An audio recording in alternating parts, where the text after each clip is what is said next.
नमस्कार, पंजाब केसरी देख रहे हैं आप। तो आज मैं एक कोई खबर लेकर आप सभी के सामने नहीं आया, बल्कि एक एंटरटेनिंग सा सेशन लेकर आप सभी के सामने आया हूं। और हमारे साथ जो आज गेस्ट हमारे मौजूद हैं, इनका नाम है शुभम शिवा। और जम्मू के अगर दर्शक देख रहे हैं तो ऑलमोस्ट सभी दर्शक इनको जानते ही होंगे सोशल मीडिया से या फिर इनका लाइव शो देखकर। मैं इनको बचपन से जानता हूँ, बहुत हमारी मेमोरीज भी साथ जुड़ी हैं और मैंने इनका स्ट्रगल देखा है। बाद में आपको बताऊंगा कि ये क्या काम करते हैं। इन्होंने अपनी स्टडीज भी कंप्लीट की, लेकिन उस चीज से स्टेज तक पहुंचने का सफर है ये। आपने कैप्शन तो पढ़ लिया, लेकिन पहले मैं आपको इनकी आवाज सुनाना चाहूंगा और पहले इनसे दरख्वास्त करूंगा कि एक गाना हो जाए। और सिद्धू मूसेवाले का गाना हो तो क्या बात है। 10 पुत तेरा हेड डाउन कास तो चंगा भला हसदा सी मौन कास तो आज जेड़े दरवाजे विच बोल ਚੱਕੀ खड़े मैं चंगी तरह जानदा आ कौन कास तो कुछ इत्थे चांदी चमकाउणा चाहुंदे ने कुछ तैनू फड़ खुंजे लाउणा चाहुंदे ने कुछ इत्थे फिरदे ने भुखे फेम दे नाम लेके तेरा अगे आउणा चाहुंदे ने मुसीबत तां मरदा ते पैंदी रहिंदी ऐ दबी ना तू दुनिया स्वाद लैंदी ऐ नाले जड़े रस्ते ते तू चलिया इत्थे बदनामी हाई रेट मिलूगी नित कंट्रोवर्सी करेट मिलूगी धर्मां दे नाम ते डिबेट मिलूगी सच बोलेगा ता मिलू 295 जे करेगा तरक्की पुत हेट मिलूगी नित कंट्रोवर्सी करेट मिलूगी धर्मां दे नाम ते डिबेट मिलूगी सच बोलेगा ता मिलू 295 जे करेगा तरक्की पुत हेट मिलूगी। सिद्धू मूसेवाले का कोई भी गाना सुने, और स्पेशली अगर हम ये गाना सुने 295, तो मेरे अभी भी गूसबम्प्स जो है वो खड़े हो चुके हैं गाना सुनते। तो बहुत ही बढ़िया तरीके से आपने गाया। लेकिन मैं सबसे पहले शुरुआत करूंगा ताकि हमारे दर्शकों को मोटिवेशन मिले। शुभम, मैं चाहूंगा कि पहले आप हमारे दर्शकों को बताइए कि आप करते क्या हैं सिंगिंग के अलावा। सिंगिंग के अलावा हमारा शॉप है सतवारी में और मैं बैठता हूँ। हमारे दर्शकों को ये भी बताइए कि आप कब से वो शॉप संभाल रहे हैं। मैं वो शॉप ऐसे तो 2007 से बैठ रहा हूँ, उसके बाद 2015 में मेरे फादर की डेथ हो गई थी जी। उसके बाद मैं ही बैठ रहा हूँ, शॉप को भी देख रहा हूँ और अपने प्रोफेशन को भी जी। और जिस तरीके से ये हमारे चहेते हैं, इनके फादर साहब जो थे वो भी हमारे बहुत चहेते थे, बहुत प्यार करते थे हमसे। लेकिन उनके जाने के बाद शुभम ने जिस तरीके से हिम्मत से दुकान संभाली और साथ ही साथ सिंगिंग को नहीं छोड़ा। दुकान पर बैठे बैठे मुझे अभी भी याद है ये जब अपने गाने लिखा करते थे और खुद गाने लिखते थे, खुद गाते थे। और वैसे ही इक्का को तो आप सभी लोग जानते ही हैं, वो भी इनके बहुत चहेते हैं। सलीम साहब की मैं बात करूं, वो भी इनके बहुत खास हैं, इनसे बातचीत इनकी होती रहती है उनसे। और उसके बाद धीरे धीरे जिस तरीके से इन्होंने अपना सफर शुरू किया, मैं चाहूंगा दुकान से स्टेज तक का सफर जो है वो कुछ पंक्तियों में आप मुझे बताइए कि किस तरीके से आपने वो तय किया। स्टार्टअप तो मैंने अपना किया था जागरण से जी। 2007 में मैंने गाना स्टार्ट कर दिया था स्टेज पे जी। उसके बाद फादर के साथ ही जाता रहा मैं स्टेज पे, कहीं पे भी परफॉर्मेंस होनी, दिन के 3-3 प्रोग्राम, 4-4 प्रोग्राम।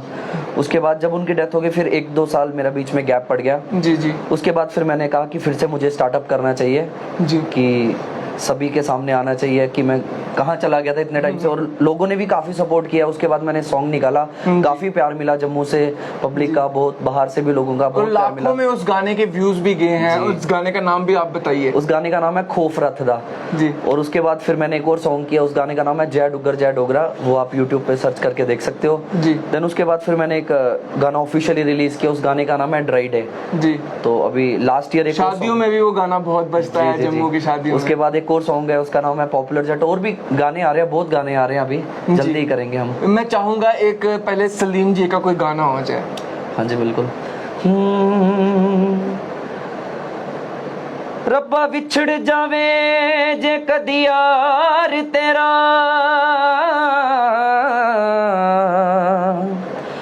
रब्बा विछड़ जावे जे कदी यार तेरा, पता लग जे भी छोड़ा की है हो तेनू कहना पै जो दुनिया नू के माही बाजना लगदा जी है। तद इश्क दा दारू की है हो मेरा यार मिले नहीं ते मैं मर मुक्का मैं इस दुनिया तो लेना की है। Thank you. क्या उसके बाद मैं सुनाना चाहूंगा अपना गाना ड्राई डे जो भी रिलीज हुआ है। बिल्कुल बिल्कुल। ओ रट ला के रखनी की पीना छड़ दो सीधा सीधा कह देनी कि जीना छड़ दो ओ रट ला के रखनी की पीना छड़ दो सीधा सीधा कह देनी कि जीना छड़ दो तू दारू नाल साथ मेरा चावे तोड़ना तू दारू नाल साथ मेरा चावे तोड़ना अखी ना जे मित्रा नू पंग लग जू यार जे डराई डे मनाउण लग पे ठेकियां दी बोतलां नू जंग लग जू यार जे डराई डे मनाउण लग पे ठेकियां दी बोतलां नू जंग लग जू। और एक चीज मैं यहाँ पे ऐड करना चाहूंगा और सभी दर्शकों को ये बताना चाहूंगा कि ये मैं सच बात कर रहा हूँ और शुभम भी इस चीज से एडमिट करेंगे। इनके जितने दोस्त हैं, मैं किसी का भी नाम नहीं लूंगा, पर जितनी इनकी कंपनी है, जितने दोस्त हैं, उसमें गिने चुने 2 या 3 4 दोस्त होंगे जो ड्रिंक्स नहीं करते हैं, बाकी सभी ओकेजनली ड्रिंक्स करते हैं। लेकिन शुभम ऐसे व्यक्ति हैं जिन्होंने आज तक इस चीज को टच तक नहीं किया है। गाने में भी बेशक इन्होंने इस चीज का नाम लिया है, लेकिन शुभम मैं चाहूंगा हमारे दर्शकों को बताइए कि आपके आसपास तो ये चीज हमेशा रहती है, मुझे पता है, जब भी शो करने जाते हैं उसके बाद आफ्टर पार्टीज होती हैं। खुद को कैसे दूर रखा है आपने, ये गलत सोसाइटी में ना पड़े, आप गलत चीजों में ना पड़े? भाई स्टार्टिंग से ये काफी लोगों को देखते आ रहा हूँ कि मतलब नशा एक ऐसी चीज है कि किसी भी चीज को, ठीक है ना। अब नशा ये नहीं कि मैं कोई नशा नहीं करता, हर एक बंदा कोई ना कोई नशा करता। कहते हैं पंडित भी सूफी नहीं, क्योंकि पूजा भी एक नशा है ना। बिल्कुल बिल्कुल। हम कोई चाय का करता है, कोई किसी चीज का करता है, कोई सिंगिंग का करता कोई है, सिंगिंग करता है। हमें सिंगिंग का नशा है, सभी को अपना अपना नशा है जी। तो आपको मैं शुरू से देखता आ रहा हूँ, दुकान, सिंगिंग, सॉन्ग राइटिंग, रियाज, सुबह 6 बजे आके दुकान खोलना, उसके बाद रात को लेट, और हर ट्यूसडे को आप बावे भी जाते हैं। तो खुद के लिए वक्त कहाँ से निकालते हैं? खुद की कोई जिंदगी नहीं? खुद की जिंदगी है, जब म्यूजिक के साथ बैठते हैं वो अपनी जिंदगी है। तो कभी मन करता है यार कुछ मेरा अपना वक्त, तो ऐसा अकेला बैठा हूँ और मैं सो जाऊँ 2-4 दिनों के लिए? नहीं, ऐसा नहीं, क्योंकि अगर सोगे तो फिर काम कौन करेगा जी। जिंदगी में कुछ ना कुछ हमें करना चाहिए। और शुभम जब जम्मू में हिट हुए थे, तो मैं बताना चाहूंगा, एक हमारे सर की भी रिक्वेस्ट आ रही है, शुभम एक गाने से हिट हुए थे, जो रथ का आपने गाना निकाला था, 4 लाइनें उसकी भी होती हैं।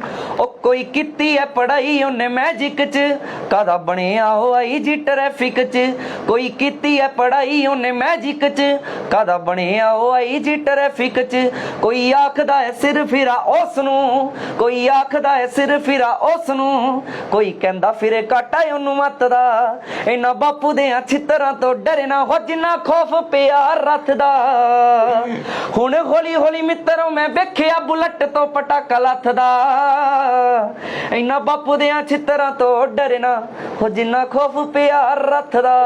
जिस टाइम पे रथ साहब हमारे आए थे तो जम्मू में तबाही मच गई थी, कहीं भी थोड़ी सी भी गलती दिखती थी तो वहां पर रथ जी हमारे मौजूद होते ही होते थे। और शुभम ने जब ये गाना निकाला तो एक एक पंक्ति जो है वो उस चीज से मैच करती हुई, और रथ साहब ने खुद इनको बुलाया था शायद से, उन्होंने आपको सम्मानित भी किया था और साथ ही साथ आपकी बहुत तारीफ भी उन्होंने की थी। तो शुभम मेरे को बताइए, जिस टाइम आप मेरे को याद है जब मैं आपके पास आता था, मैं गिटार खुद भी गिटार बजाता हूँ, तो ये सिंगिंग करते थे, उस टाइम कभी ये सोचा नहीं था कि इस लेवल की सिंगिंग और इस लेवल के स्टेज शोज कभी होंगे? अभी आपने करगिल में जो है क्या नाम था उसका, करगिल विजय दिवस, वहां पर भी आपने ऑर्गेनाइज किया और सिंगिंग भी की। अब बड़े बड़े सिंगरों के साथ आप गाते हैं, तो वो फीलिंग कैसी है? हर एक जगह हर एक स्टेज पे गाने का अलग एक्सपीरियंस होता है जी।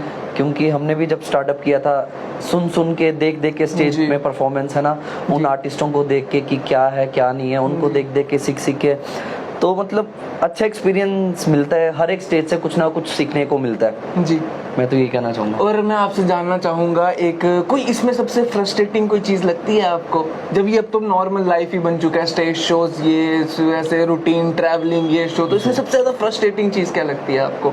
ऐसा कुछ भी नहीं है, मेरे को तो हर चीज में एंजॉय करता हूँ, मैं तो हर एक चीज को एंजॉय करता हूँ। क्या बात है। नहीं तो अगर नॉर्मल कोई व्यक्ति हो तो वो हो ही जाता है, हम अपनी डेली रूटीन से फ्रस्ट्रेट हो जाते हैं, हम अपनी 8 to 10 जॉब्स को लेके फ्रस्ट्रेट हो जाते हैं, लेकिन सीखना चाहिए कि बिजनेस भी कर रहे हैं, साथ ही साथ ये भी एक तरह का बिजनेस ही है, लेकिन जिस तरीके का इनका लगाव है इस चीज को लेके, तो अब मैं दर्शकों से चाहूंगा अगर उनकी भी कोई रिक्वेस्ट है, कोई डिमांड है, तो जरूर कमेंट बॉक्स में लिखिएगा। और जिस तरीके से ये गा रहे हैं तो तारीफ भी बनती है इनकी, और कमेंट बॉक्स में तारीफ भी जरूर कीजिएगा। तो शुभ मैं चाहूंगा कोई आपका फेवरेट गाना कोई आप सुनाना चाहे हमारे दर्शकों को। हाँ जी बिल्कुल, मैं एक माँ पे सॉन्ग सुनाऊंगा। बिल्कुल बिल्कुल, हो जाए। ओ मां मरे ते पेके ही मुक दे, हाय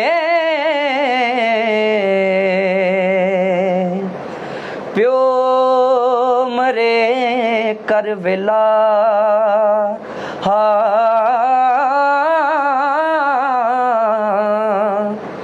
ओ छला मरण ना वीर किसे दा, उजड़ जांदा ए मेला हो,